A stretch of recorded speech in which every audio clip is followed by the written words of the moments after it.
What's up, everybody? How y'all doing today? I'm Anthony. You're watching Palmetto Prepared. And today I wanted to have a little bit of a conversation, and it's actually kind of a VR to Tyler over at Let's Talk About Prepping, about redefining the term prepping or prepper and kind of seeing where we're sitting at now. And I also wanted to discuss why I got into this lifestyle in the first place. First things first, I wanted to give some of the reasons why I jumped into this lifestyle to begin with. When I got out of the military, I was heavy into weightlifting and being physically fit, physically active, because I was in the military. However, I got an injury, unfortunately, while I was in that forced me to have surgery on my knee, and that's what actually got me medically discharged from being in the Marine Corps. Unfortunately for me, I was so used to being active and working out and all that fun stuff that when I all of a sudden couldn't, it was really mentally detrimental to me. So having to be able to keep doing that was actually very good. But it was very hard to maintain a lot of muscle mass when I couldn't get into the gym. So I was eating a lot of protein to try to maintain what I had and at least work out what I could. Now, in order to keep and maintain a lot of size, a lot of mass, you have to eat a lot of protein. And I was eating things like fish, chicken, beef, you name it, whatever. And it was becoming a little bit more troubling when I started to actually realize what I was eating, especially when it comes down to fish like tilapia. Unfortunately, tilapia, if you don't know anything about it, if you just say, oh, tilapia is a fish, we're good to go. You definitely should do a little bit of research on tilapia, what kind of fish it is, and where it most likely comes from, because most of it being Chinese, and how they raise it. It's actually very disturbing. So once I got my eyes open to that, I said, whoa, what am I doing to myself? And what am I allowing into my household for my family? Because at the time I had just met my wife, my now wife. So when I saw that happening, I said, well, I need to start paying attention to what I'm eating. And the more I dug, the more I pulled on that string, the more everything else just kind of opened up, and saw exactly how, as a consumer, we were being blinded by big corporations and the government in terms of what we're actually eating, and knowing and having the right to know what you're putting in your body. So I mean, I don't know how many other Americans are like me, but when it comes down to being able to trust companies to be able to feed you or give you a good product to be able to put it in your family's mouth, especially children, that was very important to me. And I wanted to make sure that I was eating something as what exactly the label is telling me. And unfortunately, as I started doing my research, this was also around the time that GMOs started becoming popular. And organics were really starting to break out, like 2013, 2014-ish. So you started seeing a big rift in the consumer markets between people not caring about genetically modified and people that really wanted organic. Now, I've always been of the adage, the less ingredients, the better. That's why I've obviously currently now am trying very, very hard to cook everything I can in-house, because I think with all the people going on antidepressants these days, pharmaceuticals being prescribed left and right, especially when it comes down to hormonal disorders, you're seeing a very big increase in that. Now, I'm not saying that food is the main reason for that, but I definitely think there is a link between what they're putting in your food and all these disorders that people are having. So I'm not trying to push this on anybody else. Like I said, this is just my personal opinion. This is why I got started in this whole thing. So I wanted to be able to take back my power, be able to control what's going in my family's mouth, and to know exactly what I'm eating. So in order to do that, you either have to spend a lot of money at a grocery store, which you still, if you ever read the principles to labeling organic, that still doesn't ensure anything. Or you can take that power back and start doing your own. So I built a chicken coop. I got backyard chickens. I started really tinkering around with gardening, and I realized, you know what, I really like this. And I really like the difference in taste of being able to grow your own versus buy it. So everything just kind of snowballed from there, and bought my property with 5 acres. That way I could hunt, grow my own food, fruits, vegetables, and have more chickens and all that fun stuff. And that's kind of where I'm at today.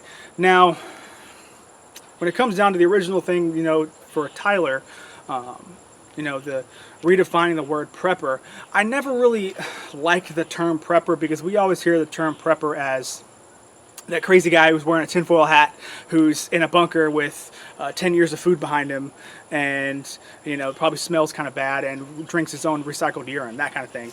So unfortunately, if you're actually in the lifestyle, this is not true. That's not true, because preppers are just like everybody else. But the stigma that's been given to people by, unfortunately, Hollywood and the media and all that, it's hard to shake. Just be honest here, it's hard to shake that. So a lot of people that are prepared-minded don't even like to admit to anyone that they are a prepared-minded person because of the stigma related to it. Now, there are ways around it. You can call yourself something else besides a prepper. You can say you're a survivalist, self-reliant, self-sufficiency. I've always liked the term self-reliant or self-sufficient, just because you're able to control, your food. Basically, if you ever look back at history, 70% of your time prior to 1900 was spent trying to accumulate food, whether that be growing food directly or preparing the fields or something like that, preparing your livestock, dealing with livestock, something like that was going to basically in turn feed you. So we are as a whole very dependent on food, because let's face it, we are human beings and we require a certain amount of calories per day to even survive.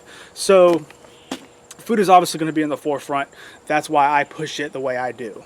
On the other hand, obviously you're going to have your security, you're going to have your water purification, you're going to have ways to make power, all kinds of things related to being prepared. Now, since I do live in the country and I live rural, I need to be prepared, because I have to understand that if there is a scenario, like I live in South Carolina, so I'm probably going to get a hurricane. If there is a hurricane scenario and the power does go out, guess what?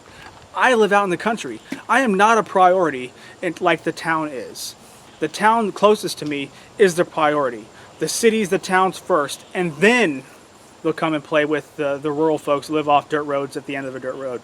So there's a real possibility that I'm going to have to live for potentially days and maybe weeks without power in any kind of situation. So I have to be prepared for that, which has led me into this preparedness lifestyle. So in a few videos I may have called myself a prepper, but in reality I really don't consider myself that textbook prepper. I would consider more like a homesteader, because I've also come to terms with the fact that if there ever is a scenario, it's most likely going to be a slow collapse type of scenario. And when that happens, prices are basically going to start inflating to the point where it's pricing out a majority of Americans to where they can't live like they're living now. So in order to avoid all of that and make sure that I have enough money to set aside to pay my bills and enough money to feed my family, that's why I've chosen this lifestyle. So I like the term prepsteader. I believe it was Darlene over at Patriot Farms who told me that one. I really like that term. But just simple homestead will suffice. Mainly because if you do want to be successful in this community or in this lifestyle, you have to acknowledge the fact that if there ever is a long-term scenario, if you have stored food, then that's it. That's all the time you have. If you don't know how to grow your own food or procure your own food, you're not going to make it past whatever you've stored for. So if you've stored 2 years worth of food in your house, pantry, whatever, and you haven't studied on how to grow food, how to source food, all you care about is guns and security and all that fun stuff, well, congratulations. You're going to make it, if not less, 2 years. Mainly because 2 years is the max for whatever calories. That's not including if you have any kind of mice or vermin problem that break into your food storage, or flooding or whatever that hurts your food storage. So in order to be successful, in my opinion, now keep in mind this is my opinion only, but if you want to be successful in long-term preparations, you kind of do morph into that homesteader style lifestyle, just because the homesteader will be a little bit more, will have the ability to create more food than the person who just stores things away. In my opinion, like I said, this is my opinion only. I keep saying that, but seriously, some people are going to get really offended here. But in my opinion only, the food stores that you have should only exist to get you to your first harvest. So yeah, the more you store, the better, absolutely.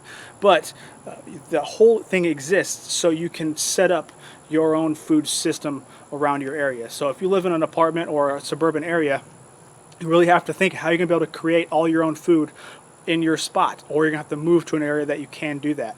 That's just the reality of everything, and I'm not trying to offend anybody, but that's just my opinion.